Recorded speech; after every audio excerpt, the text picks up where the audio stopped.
mentioned in the Q&A, you were very adamant that this is a fictional story.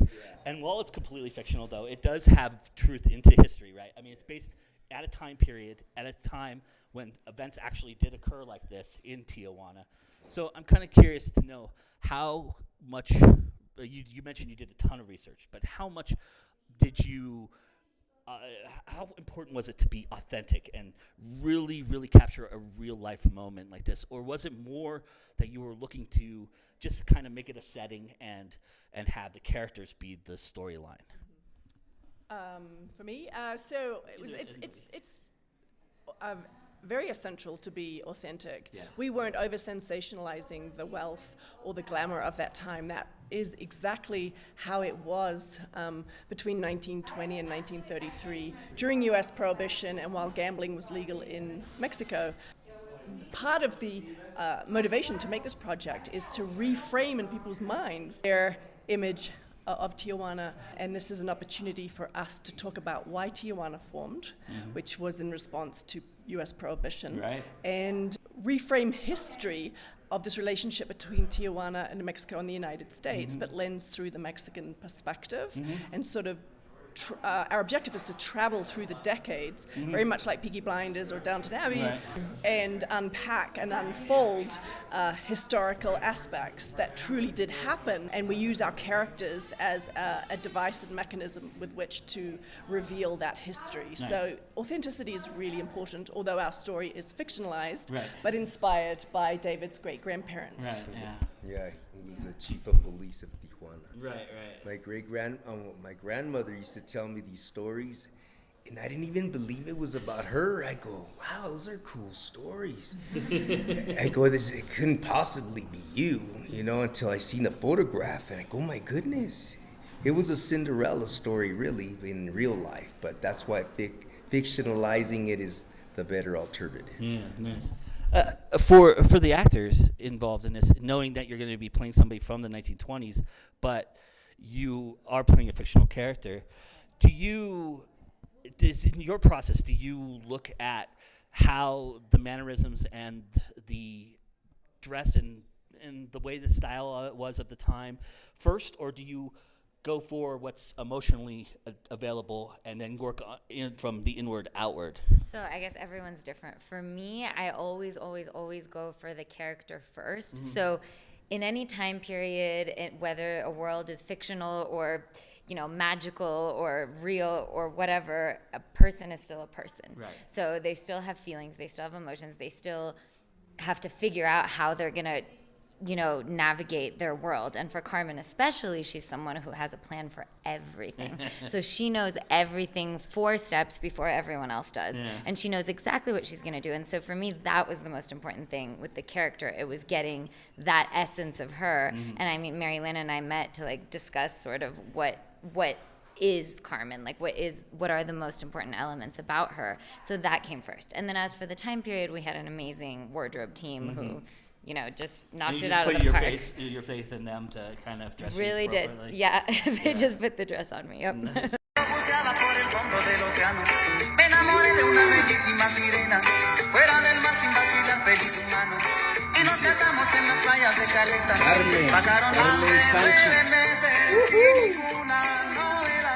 What's quite interesting about her character is that in addition to her being very calculating and educated and clear of mind with where she's going, she's also in an atmosphere that's Mexico in the 1920s, where machismo is everything and women don't always have the access points. Right. So she can navigate and reconstruct an atmosphere in order to get men to do what she can't do. Right. So it's all of that. Yeah, she's a fascinating character. Yes, for sure. I'm fascinated with playing this character because I'm exhausted in playing the stereotypical characters the gangbanger or the Italian mafia guy. Right. I wanted to be more vulnerable, more loving, more real, more human emotion. Where I could just feel it in my heart and just almost like Fredo from The Godfather. Right, That's the guy that I pictured. I want to be like that. Interesting. And David and I worked together a lot in pre-production. So David was one that brought me to the project first, and so we've been working on this for a really long time. And when we thought we were going to shoot it a few months after we'd started working on to get it together, it ended up being like a year and a half later. But we did work together as stepping into this character who is a man of tremendous control and strength. He's definitely socially elevated. Right. And so we played around a lot with just walking. Yeah. As Ooh. a man who is in control of his That's atmosphere. very interesting because there's some really great shots where he just walks into the frame and then he stops and then keeps walking and then I could see that. That's very interesting. So, and then we ended up giving him a very heavy pair of black shoes, military shoes, that grounded him. Yeah. And so that was very much about how we formed your character, was in the shoes and in the walk and in the stance. Yeah. I would say one more thing about wardrobe, just because you said from the actor's perspective, is like I said, we had an amazing team. But I think even if the actors don't have anything to do with necessarily with choosing the wardrobe, like in Mary-lyn's example about the shoes, the second you put on the wardrobe, it sort of transports you to that time period, and then you feel like this person more than you've already prepared before that moment. And since we're talking about costumes and hair and makeup, we get a lot of compliments on the project about getting the period right and the world of the film right. And we had our cinematographer here, and people were in awe of her. And in support of the cinematography, in communicating the truth of that world, we had an amazing costume team, Nicole Lettner and Lisa McDaris. They're a costume team. They've worked on projects like Westworld and Downsizing. So they come from a tremendously experienced atmosphere. Nice. And we also had incredible makeup artists as well. We had 3 makeup artists because even the male actors have to go through hair and makeup in as much as every character actually, which calls for a very slow process of, we don't have a lot of camera time, so we had to be really organized. But I think this combination between the cinematographer, the costumers, the hair and makeup, and the actors, and of course the music, I think they all really just worked very well together to deliver on the quality and the authenticity of the world. Absolutely. The dichotomy of your characters is very, very fascinating. The role reversals that we kind of experience, and it's not something that's new, but it is something you guys approached it in a very, very interesting way, very almost subtle, and almost like you had this air of confidence that you knew, like you were saying, you stepped four steps ahead of everybody else. I did. And so I'll talk about that a little bit and how you approached that. Is that something that you were very, very conscious of, or was you get into the character and you move that forward? No, I was very conscious of it. I was conscious of it from the beginning because that was part of the story. That was a big part of the story, at least to me as Carmen, not like in the actor's process, not in terms of result, like I want this to happen, but rather in terms of what's my objective as the character, and then how am I going to go about getting that? Right. And so for Carmen, she knows her objectives, and everything for her is a plan, and she has a toolkit, and she figures out almost like a chess game, like which piece am I going to use today? And for each person, that piece might be different depending on the audience that she's speaking to, be it her husband or someone else. There's always something that can work to charm or manipulate whoever you need to. You just have to figure out what it is for each person. It could be different. Is it kind of freeing to be able to do something like that and know that you're in that? My name is Carmen. Well, that is not entirely true. How about for David, for your character? How did you feel about the dichotomy and being able to be vulnerable? Was that freeing for you as an actor as well? It was fascinating. Like personally, I'm a method actor, so I had to feel it. Yeah. And what helped me for example, on the balcony scene was the night before we had shot the scene of the, I don't want to spoil, no spoiler alert. Yeah. But we shot a scene that was very intense, so I still had it in memory. So it was just touching my heart, breaking my heart, and it was so felt. And then with Ilana, Oh my goodness, when I first seen her, I already could feel that truth. You know what I mean? Because that truth, it was gonna be not. It wasn't gonna be difficult at all to work with her, to create my vulnerability. And someone else, I might have to you would probably see that I'd be fake. I'm not faking it, but I'll be doing my best. But it wouldn't flow like real life, you know. And as a director, is it freeing for you to have giving this cast a wide net and casting it out there and letting them show what their skills are like? Yes, and yes. I mean, I really seek collaborators that want to collaborate, Right, you know, sure. and not only in my cast, but in every aspect. And I want them to bring the best of themselves and their expertise. I'm very selective about who I cast, and I'm Nice. very selective about who I work with. You know, when we saw Ilana for the first time, I mean, we heard this character for the larger project needs to speak several different languages, and as it turns out, she does. And so that was really impressive. But she just embodied this range of emotions, which was essential to the character. She had to be sexy and demure if that was the way she was going to manipulate that atmosphere, or she had to be really commanding. So she had to be this very big person and this very small person. So we were looking for someone with that range and that could be that nimble as an artist, and Ilana definitely did that. You know, working with David, we actually kind of went into a lot of your own personal backstory and brought that forward. Because he is a method actor and because he accesses those truthful things, we were able to tap into that. So yeah, I definitely empower my collaborators to bring ideas to the table, and my job of the director is to see if it's serving the story. That's the only real thing that I need to do. So if someone's bringing an idea that's taking us in a different direction, I'll rein it back in, or I might sit on that idea. And then when another idea comes that actually complements that, I might bring those two together. So yeah, one thing I definitely do ask, certainly of my crew and my department heads, is in a way I have to deprogram training, because often directors, you're not supposed to question the director's vision, which I think is just so a product of patriarchy in the old boys club, right? And so I have to deprogram and say, I just want you to know, if your instinct is getting bumped on something, I want you to get next to me or get next to someone close to me that can relay that, because I'm on a set with people with years and years and decades, if not hundreds of years collectively of experience. And as a director, you're pushed and pulled in a million different directions. So I want my team to serve the story, and I want them to have my back if need be, because I can wobble off too, So and so I create this atmosphere where someone can actually say, you know what, I don't feel this is working, and this is why.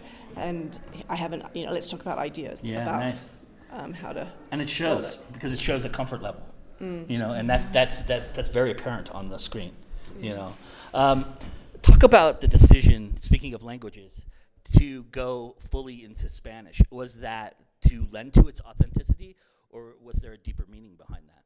Definitely about authenticity. I mean, I get bumped when I watch a television show set in Germany and they do it in English. I feel like it's a betrayal of the truth as a storyteller. And, they do speak English to some degree in Tijuana, but the majority are speaking Spanish, some are speaking native.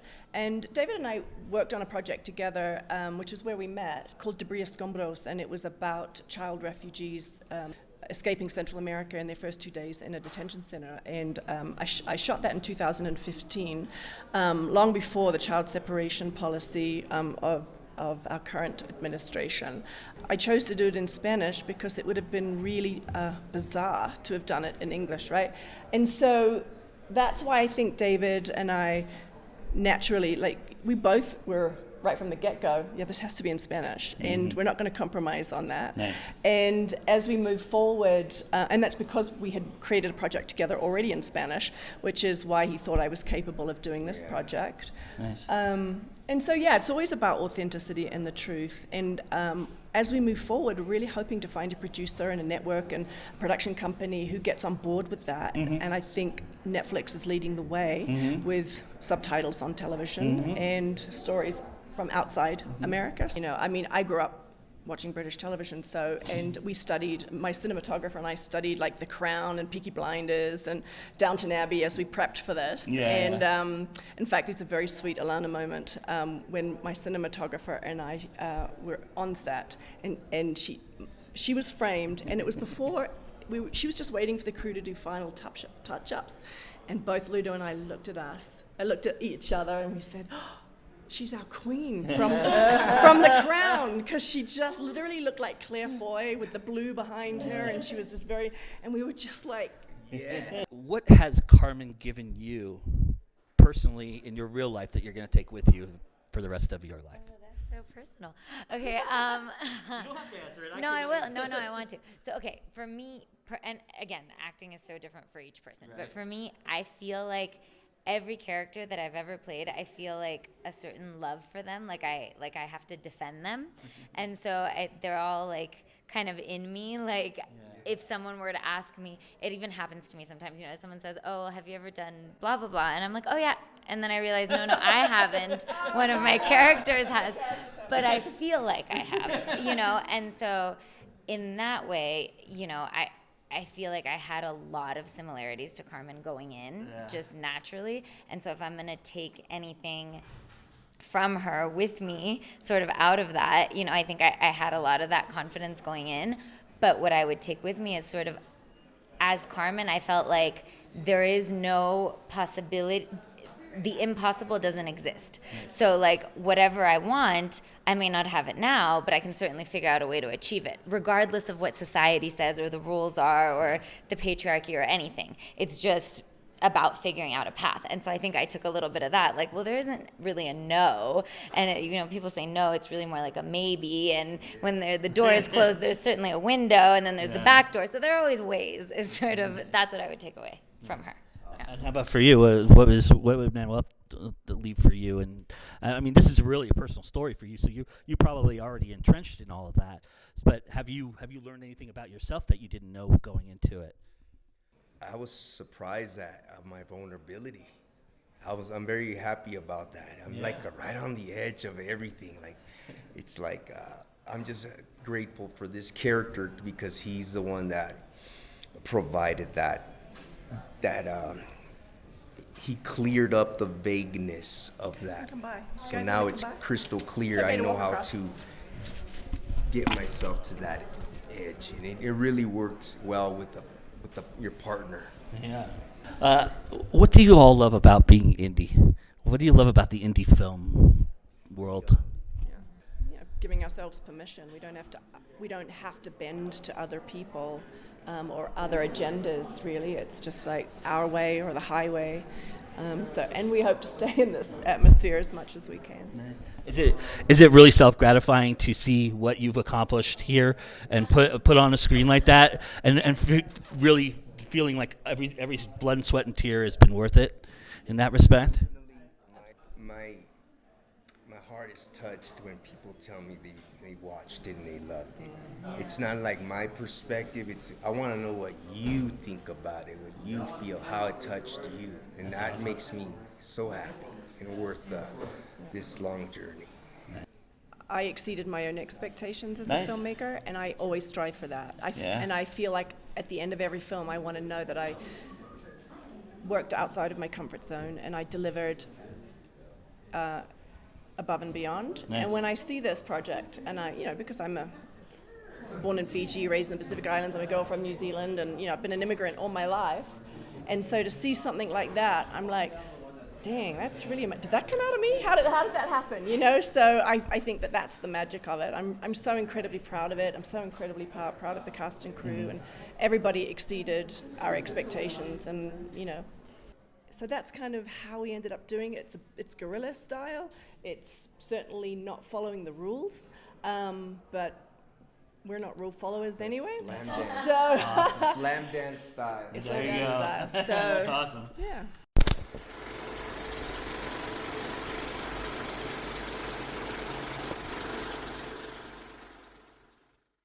Damas y caballeros, Por favor, den la bienvenida al nuevo jefe de la policía de Tijuana, Manuel Sánchez.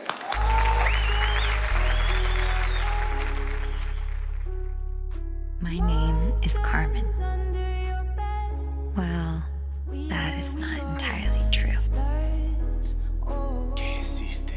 Ahora nunca podremos saber dónde están esos chingados tequila. Los hombres son fáciles de encontrar Es mejor negociante que tú. y de manipular. Nada más toma atención a lo que les da placer. Es su debilidad. El vendedor americano.